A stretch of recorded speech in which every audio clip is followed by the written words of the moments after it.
I hope you're ready for some illogic. Last time we faced off against Steve and his Waterdeep Wobbuffets. Please go check out that video first if you have not done so already. So we went over the Teambuilder in battle in which, spoiler alert, we embarked on the biggest choke in Pokemon history, turning a 5-0 or 4-0 with good plays and solid team building, reminiscent of when I was actually a good player, into a 0-1 loss because I'm a dum-dum and Darmanitan only does one thing, which it did. That drops us to 2-4, far and away my worst performance in a draft league to date, and handed a first win of the season to a third different team. This time we're hoping to stick a 1 in the losers column of Alfowls' 6-0 Newport Noctowls. Timestamps are in the description. Alfowls is new to the regular draft format, but his experience in our leagues has shown through with his amazing performance thus far. He's topping at number 1 in our power rankings for multiple weeks in a row now, including currently. That's be due to a myriad of factors, especially the synergy between Heatran and Tangrowth, as well as the power and speed of Barraskewda and Hydreigon. Role players like Elo and Sandslash and Lantern and Galarian Rapidash have put in work appropriately. The Zycard can also just win games. Passimian and Escavalier are two of my favorite mons to see work in draft. It's a loaded team, with little that stands out, but as a whole works very well. A far cry from the other undefeated team in Chad's Seattle Steamrollers that shows two different styles that can work very well. I guess we need to start breaking down my team, because as you can clearly tell, not only do we have a tough opponent, but we also have an almost entirely new team with 4 of the 11 members being swapped out for new additions. I guess to start, I'll talk about the thought process behind making these moves in the first place. It really started with Cramorant, who just didn't have the stats or usefulness that I was hoping for, and the other disappointment in Latias. Yeah, I think I started using it a little better as the season went on, but ultimately I don't think this is the team Latias fits in on. My memories of it doing well was on more balanced teams with mons that also have recovery and resistances that can pivot in between each other effectively. Meanwhile, I've got things like a Steel type that doesn't resist Fairy, Nuke's not here for the resistances, and Nidoking, Obstagoon, and the Hail Core, and an Electric type who it seems is tougher and tougher to build around despite recent success with it. I have a few ideas with Latias and would probably like to try it again with it later, but this is not the season for it. I also toyed with the idea of trading away Bulu somewhat early in that process, destroying the grassy terrain idea I'd had, but Bulu really has not been cutting it aside from one excellent interaction with Volcarona. The idea with trading these 3 was to boost Cramorant up into something more usable while putting the other 2 into mons that could support and pivot a little better, getting into the aforementioned big hitters while providing better options for defogging and tanking. And then I got a trade offer and a chance to get my main squeeze back. Yep, Tangela for Cramorant was the trade I made with last week's opponent, the Waterdeep Wobbuffets, and it feels so good to be reunited. This trade did cost me extra 40 points, with Tangela being an 60-point mon rather instead of a Cramorant's 20, but the opportunity was too good to pass up. Tangela provides a solid ground resist, especially Earthquake that I was looking at before with Tapu Bulu, and provides its own recovery with Regenerator, while still being annoying with things like Sleep Powder and Knockoff, an easy way to pivot around. I love me some Tangela. My first round pick last draft before realizing the competition would be tougher and my own skills leaving me for a vacation in Antigua. And so anyways, with all the 3 free agent transactions remaining, I realized another mon I would love to trade away for an upgrade, Flareon. Fire is such a good type in many matchups, but Flareon, well, it's Flareon. I didn't anticipate bringing it much at all anymore, and I had my eye on another prize. You see, I not only wanted a high-tier fire type, but also something I could build around a little more than Zeraora. The Electric Cat has been great, but it's not the Pokemon I want to revolve my team around, if that makes sense. In the end, Latias at 160 was upgraded into a new Psychic type, Victini, at 180 points. This thing is an absolute nuke. V-Crate on the physical side ends lives. It has plenty of support options and moves too, both physically and offensively, most notably Bolt Strike on the physical side, and U-Turn as a pivot move. Victory Star also boosts accuracy, so these high base power moves won't be missing as much. This is a mon that can come often banded, or scarfed, or boots, or expert belt, or helmet, or lots of flexibility to build with, and that's why I wanted this upgrade. Next, talk about the downgrade, or how I made room for these 2 jumps in points. From 160 to 100, Tapu Bulu becomes Noivern, a solid mon with defog and roost most importantly, and provides resist to fire, water, and a much needed ground immunity. More U-turn support too, boosting me from 0 to 2 U-turners, alongside Draco Meteor, Air Slash, and Flamethrower coverage in particular. Boots is the most common item, those specs are really cool, and I've got a couple other ideas up my sleeve. The 3 biggest things really are defog, ground immunity, and the speed tier. Yeah, look at the speed tiers now. 143 to 123 to 108 to 100 to 95 to 91 to 85 to 79 to 75. There isn't a break anywhere. I can force a lot of plus speed natures or force my opponent to ignore speed entirely because this is really devastating to prep for overall. I've got a bit of a priority weakness, or a +1 base 135 mon weakness, but we don't need to talk about that, and we can move into the final move. Flareon into Claydol, to keep my points total the same. Claydol is another rocker and is a rapid spinner that is immune to ground and resists rock. I don't think I need to say too much more, but that's probably because I actually think Claydol isn't all that good. Those are a summation of its good qualities that it could maybe execute on, but it doesn't have power for its cool coverage, doesn't threaten anything to let it teleport out, and doesn't have recovery to back up the high defense stats, not to mention that myriad of weaknesses that undermine the resistances. Still, I'll have to bring it at least once, and that may be for the best in a short season, not because it's bad, because the couple interesting ideas I have may get to shine in the 1 or 2 times it does come, which is pretty nice. Where does that leave us? Well, overall in a new spot, but I'd also say I've still got a few weaknesses on the team that the moves didn't fix. The ground weakness remains the same as before overall, but exchanging Latias and Bulu for Claydol and Tangela means those weaknesses are not even. My top tier mons struggle mightily with ground, especially without the terrain anymore.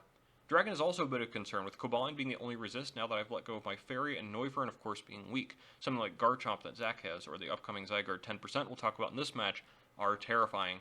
Hazard removal is still a little sketchy, with Neuvern replacing Latias and Claydol replacing Cramorant as far as that goes. Finally, it may seem odd, but we have lost a lot of special bulk between Latias and Cramorant. Bulu is placed with Tangela as far as physical bulk, and Victini is solid all around, with Claydol having high defenses too, but a dedicated special wall may not be as easy to come across. In the end, lots of pluses, lots of minuses, but with 2 and 4 with high expectations, it's tough to say that a shakeup wasn't necessary. I do second guess these moves, like maybe I should have kept the Latias, built around it, and replace something like the Nidoking or Obstagoon that don't have the flexibility something else may have, but this is where we are. I'm ready and excited to use this new squad, so let's see if we can make some magic happen, shall we? We've got to use each of our new 4 mons at least once in the final 2 weeks, so let's look at the Noctowls and see which ones we can use now. I love passing in, but I think this matchup isn't the best for it outside of Jolly Scarf. Fighting coverage isn't actually all that good against me, and I have a ton of walls to deal with it between Tangela, Victini, Neuvern, even Nidoking or Claydol. Next, this is tough. I'll say Crobat, because, well, it can defog, he's got to think rocks are better against me than him, and other Crobat, otherwise it just doesn't do much while getting outsped by Zeraora, who he should know is coming. Next, I'll go Galarian Rapidash. It's outsped by 3 good members who can all hit it hard, at least, and Victini at least resists the stabs if he locks in, too. Maybe you can find an opportunity to boost up, but otherwise it isn't a problem, and I have multiple faster mons anyways. Escavalier is cool, requiring fire coverage to Oko, let it get a fat hit off, but I'm not terribly worried about it, and I have lots of fire power now with Victini anyways, not too concerned. Finally, Alone Slash could come. He's favored a lot as a hazard sider that can spin, and it has extra use here against Vanillix in particular, but I think that's all I've got. It probably should stay on the bench otherwise compared to his very scary top 6. Lantern can choose to either immune Arctivish's Vicious Friend, or more likely to become immune to Plasma Fists, Thunderbolt, and all my Volt switches by going Volt Absorb, a safe switch into Zeraora that can threaten a burn with Scald, or predict a switch and keep momentum with Volt Switch. Hydreigon is big and bad, and without a Fairy I struggle even more against it. Dropping Dracos with a Scarf, Specs, or even after a Nasty Plot, it's not something I can deal with easily, and may require special attention lest it trade more than even. The Heatran and Tangrowth core is nasty, with only Ghost, Dark, and Fighting hitting neutral against both, and everything else resisted by one of them or both. Heatran is immune to fire moves too, as well as toxic, and Tang is immune to powder moves while regenerating health and providing support. Heatran can be built bulky or with lots of power. Tangrowth has natural physical bulk that can be augmented with investment in helmet, or goes specially bulky with a potential assault vest. Nasty to break through. And offensively, Barraskewda and Zygarde are very fast and hit very hard with their stab moves, while also having access to priority in Aqua Jet and Extreme Speed, respectively. Only Zeraora outspeeds, and Zygarde is immune to Plasma Fists, while Barraskewda outspeeds Neuvern and can slap it out of existence with an Ice Fang. 1,000 Arrows is a dummy good move that Zydog can spam, and I'm worried about Ban just slapping me, or Subtoxic set to lure in my answer and wreck them. Oh, and I think they're also both liable to run Scarf, just to outspeed Zeraora and any Scarfs of my own, which I could definitely bring. For me, the Hail Core is walled too easily, Vanillix by Heatran especially, but with Alolan Sandslash too, who it enables, as well as Escavalier, not to mention everything that outspeeds it, like Barraskewda, Zydog, and Hydreigon, among others. Arctivish fares better, but I don't like wasting Hail turns as I fish this into Tangrowth, then Blizzard into Escavalier, then take more Helmet Chip as I fish this into Tang again. It's not a great time, and is very reliant on Hail right now. Rotom is interesting, but is too frail to withstand these fast physical attackers, and is outsped by the aforementioned 3 without doing much damage to his walls anyways. Besides, as a lower tier pick I've already used, we've got to give the new guys some time to shine. Speaking of the new guys, Claydol is riding the bench this week as a mon that just doesn't bring enough to the table in a matchup against such a difficult opponent. It's not immune to 1,000 Arrows, has a ton of weaknesses, and doesn't have move pool or move slots to do what I need. Finally, I was tempted to bring one of a couple Obstagoon sets that I'd come up with, but ultimately decided against them. It's got a big fighting weakness, isn't that fast, isn't that strong, in order to get better at one or the other has to sacrifice something big, which means I can't achieve the other. So we've got 3 new mons making their debuts this week, with Clay all waiting for week 8. We'll start with the boy Tagla, who I'm very excited to have back, for sure. Eviolite is the incredibly standard item, but wait a moment. Rocky Helmet. Yeah, with max defense, I already tank what I need to tank, allowing me to instead get that excellent chip off of flip turns and extreme speeds to fight back passively against the reason why Tangle is here in Walling, Barraskewda, and Zygarde. Definitely my best bet against those two, just have to dodge Toxic from Zygarde and Ice Fang from Barraskewda, but otherwise pretty straightforward. Leech Seed and Toxic are the statuses to hit Heatran and Tangrowth, so respectively. Something you'll see is a theme for the team. And we're going to move right along to Noivern. We're rocking a pair of boots, but I just could not fit Defog in on the set, as we're opting for Roost Recovery, U-Turn for pivoting, Focus Blast as a way to actually dent Heatran, and Draco Meteor for everything else. We've got speed for Zydog with lots of bulk and some special attack to clinch a couple of 2-hit KOs or Focus Blast into Draco Meteor KOs.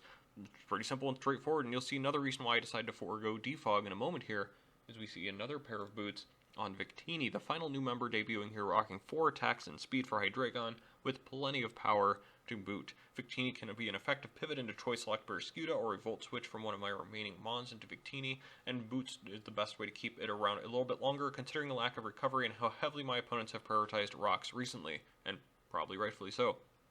U-Turn is straightforward and keeping momentum going, but the rest of this set is special this week. Blue Flare is the special move of choice with over 90% accuracy thanks to Victory Star, Scorching Sands to hit Heatran, and more often than not 2-hit KO it, and Glaciate is a neat option if I can properly predict a switch to nail Zygarde or slow down something that switches in on a predict like a Scarf Hydreigon or Barraskewda trying to swap in when predicting an incoming fire move. It would take quite a bit of switching to get out unscathed from this coverage, like going Heatran on a fire move into Scarf Hydreigon on a Scorching Sand, so I feel good that Victini will be able to do its job pretty effectively. The second half of the team is the familiar faces, so we've got our third pair of boots on Zero Aura, as I am determined to play my pivoting game and not let rocks get in my way. The main focus of the set are Toxic and Knockoff, as I'm definitely anticipating Lantern and Tangrowth to be the two main switches into Zero Aura, and those two mons hate being knockoffed or poisoned. From there I can hard switch out of Lantern, or when Lantern is down, Volt switch out and around his team, with Cloak's Combat finishing the coverage against Heatran specifically. Zygarde doesn't want to catch anything but Volt Switch either, Knock doing around half and removing an item like Scarf, and CC definitely 2-hit KOing. Plus outspeeding Barraskewda is invaluable, and Victini, Noivern, and our next member, Nidoking, all hate being outsped by it. The fearsome Heatran Tangrowth duo is no match for Nidoking, that's for sure, so with Earth Power Sludge Wave decided, I knew Substitute could put in work, especially with max HP, since speed isn't actually needed.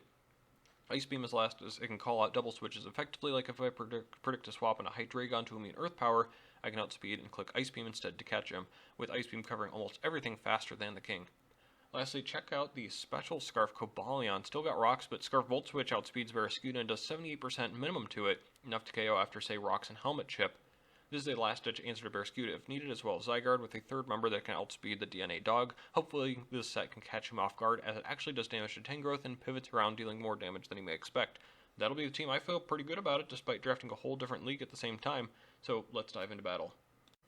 Okay, I thought there was a chance to see Sandslash, as mentioned before, but no Zygarde. I brought 4 ground weaknesses, so that takes a lot of pressure off of Tangela and opens up things like Victini and Nidoking significantly. Good luck to Elfowls. Fighting Stab should scare out both Rock Setters, so I'm just going to lead Cobalion, but in retrospect, if that's what I thought would be coming, then Victini was just the better lead with Scorching Sands. Still, the Volt Switch out that I'm going to execute does show that he has special defense, as he does indeed set up rocks. And I have Victini out now. We can just trade ground moves. I think that Heatran is more valuable to him than Victini is to me. I don't actually care about rocks until my guys start getting knocked off. With both of us about half, I don't think he's going to be staying in. Even if he does stay in, he's going for Earth Power again, so I think U-Turn is going to be incredibly safe. Yes, it is. Hydreigon eats a good amount of chip, which suggests it doesn't have HP investment either. I'm just going to drop in Zero Aura here, though I do not see leftovers or anything. Hydreigon could very well be carrying a Scarf. My bold thought before the match was that while Zygarde may be Scarfed, if it isn't here, Hydreigon could be the one. So to that point, CC would KO here, but may be wise to scout just a little bit and click Knock Off, just in case one of my checks comes in.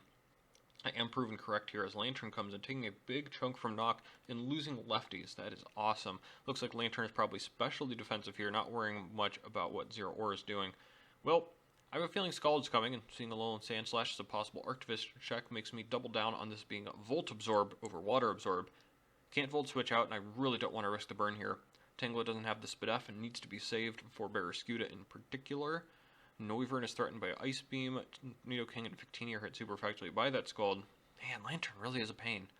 Well, let's go with Cobalion here, I guess. That is especially offensive and doesn't care too much on the off chance that Scald does, in fact, get a burn.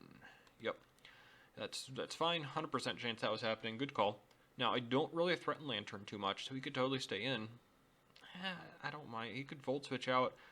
I'm just going to get up rocks then, and he does indeed decide to swap out. Going into that Tangrowth, that's not a problem here, though we do have another problematic move coming my way. I'm anticipating knockoff here, probably, maybe Sleep Powder, and Noivern is going to be the best answer that I've got for that. No Boots is definitely annoying, but I can U-turn out if needed, or drop a big move too. Is indeed knock, and I think I'm in a pretty good spot right now, honestly. I could U-turn out, but I just saw the Rocky Helmet there too, and the chip would start to add up. And I'll have flying coverage, but he could be interested in swapping in something to take an Air Slash. And he has 2 steel types. That's got to be the play. Focus Blast is going to come in on the switch to Heatran. Miss. Yeah, that sure figures. Of course, his fighting resistances aren't real, so let's just do it one more time. This has a chance to KO.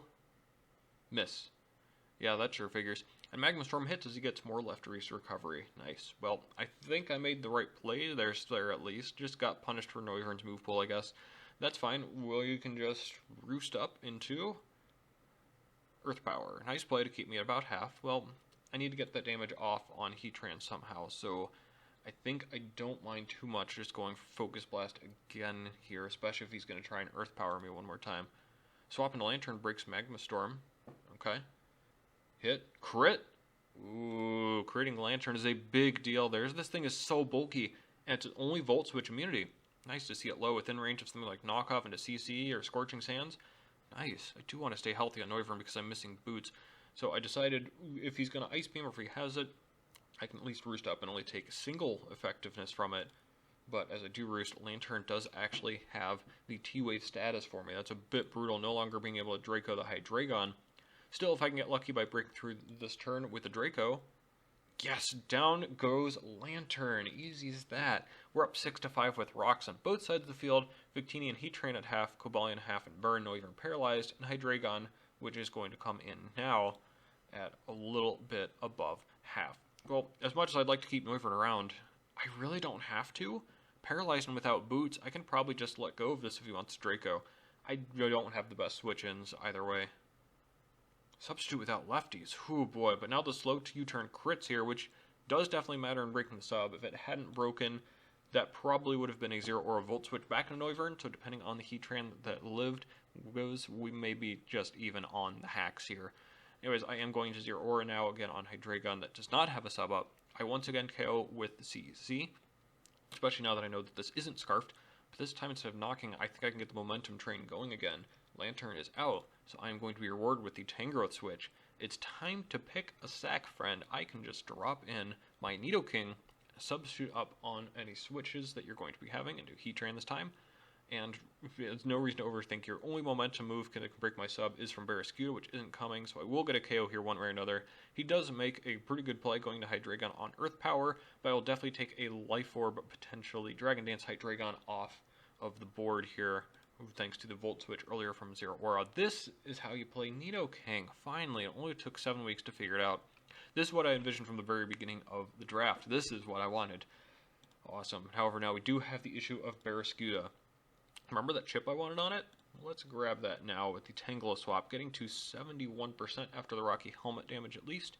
I say that because Alolan Sandslash is going to be a switch in, and I think I know what's coming. Ice Move maybe, but the Rapid Spin, yep, that's why I felt like Cobalion was super safe there. Now, you may have noticed a small disconnect actually between me saying Cobalion is fully special and seeing Sacred Sword in the Teambuilder. Well, my prep was lacking a little bit. I worked on this team at a time when I didn't have Showdown access, and I just kind of slapped it on there thinking it was Secret Sword, when Cobalion in fact doesn't have that and would need to rely on Focus Blast. Yeah, so I don't actually really have a fighting move here, even the one that I do is physical, and I'm burned, so I don't really have anything for that. Of course, unless it's Jolly near max speed, you won't even necessarily know that I'm Scarfed here. So let's do it. I was willing to sack Noivern earlier. Let's just do it again. Volt Switch for a little bit more chip on what could be a surprisingly tanky target. into Neuvern, who takes a brick break from the expert belt, but of course Ice Shard is going to just take me down, and that's fine. Nothing to be concerned about as far as items goes, I think, but what a pain that Sand Slash is becoming. Zero Aura is the easy answer here. I anticipate a switch only for it to not actually come. He's going to Ice Shard a little bit. Naka was safe in between move. That would still lessen the effectiveness of Earthquake if he had it, but Ice Shard only did 18% anyway, so let's just pretend that never happened. CC the Sand Slash down and move on. You already know his Tangrowth is going to be the swap. Makes sense, and it's time to Volt Switch out again. Maybe this is a little bit greedy, but I did go into Victini on the swap as a member who at this point is just a less useful Nidoking thanks to outspeeding the same targets, being as weak to Barraskewda, and having less power overall. Still, it took the Giga Drain actually pretty well there. Now, at this point, I could definitely U-turn out, and that was probably the play, but I didn't, and I kind of let Heatran in here for free. That is slightly costly, as Scorching Sands will fail to KO from this range. Remember the 2 focus misses earlier? It does go down, but it does leave Heatran quite low. That's probably fine. Victini basically chipped this all the way down and got momentum early on Hydreigon, but if I had U-turned out, it would have been right back into Nidoking again without sacrificing Victini, and I didn't have the Earth Power switch-ins anymore to this point either. So, misplay or misses, Victini might have deserved his fate here at all. But it's Zero Aura time, and maybe I should have just straight up Volt Switched here. With limited answers to Tangrowth, I went for Knock instead to make sure I could at least grab the helmet, and then followed that up with Toxic onto Tangrowth to make sure I could have force pressure onto Tang here by the end. As I said earlier, of course, Nidoking just gets a KO when it comes in on Tang, so on what is now a risky Volt Switch, I can go into Tang on a Giga Drain, and actually thanks to all the HP investment I put into that Nidoking, it's going to survive that pretty comfortably here. Sludge Wave into the incoming Heatran really doesn't matter, because Earth Power will grab the KO on Heatran. Finally going down and establishing a 4-2 board, though with Zero Aura more badly damaged than needed and without boots. You know Barraskewda is coming in again, makes sense. Flip turn on Tangela again, makes a lot of sense there too. And of course we know he's going to go out into Tangrowth, which is all that he's got. So my ways to take down the Tangrowth now include Nidoking exactly. So my only real goal here from this position is to make sure Nidoking gets in safely and not on a double into Barraskewda. And this is why the earlier plays with Zero Aura really didn't matter all that much, because all I'm trying to do now is get Nidoking in for free. Maybe there's a better mod to do this with. Maybe I could have brought in Tangle. I could just stay with Kangler and spammed Giga Drain to keep Zero Aura around as a faster answer to Barraskewda. But this should work. Tangrowth chipped a little bit thanks to mostly to Toxic, and now Sludge Wave will of course revenge KO, getting anything after their aura goes down, and that leaves Barraskewda against the world. Now, that looked like banded damage earlier, which is excellent news for Cobalion, but I really didn't need to swap out a Nidoking here. Could have let Tangela alive, kept Tangela alive as a last-ditch effort with helmet damage, kind of a thing, and only risking the flinch or freeze, but I let Tangela go down here too. And the extra chip doesn't hurt, right? Well, unless I'm wrong about the item. Scarf Ice Fang it flinches, or a sudden Aqua Jet crit means that I actually just threw. It couldn't happen again, right? No, it cannot. Volt Switch connects. Barraskewda goes down for the first time all season, and we walk away with a 2-0 victory over the previously undefeated Noctowls. GG to Elfels. Really was a nice game all around, with maybe a little bit of tightening up left from yours truly, but the prep and play actually came together finally. I feel a whole lot better about that game, making better plays on switching particularly, and identifying Nidoking's matchup prowess. I don't think I need to do too much post-match here, just excited to finally get another W after 3 straight disappointing losses, and to do so against such a good team makes it all the sweeter.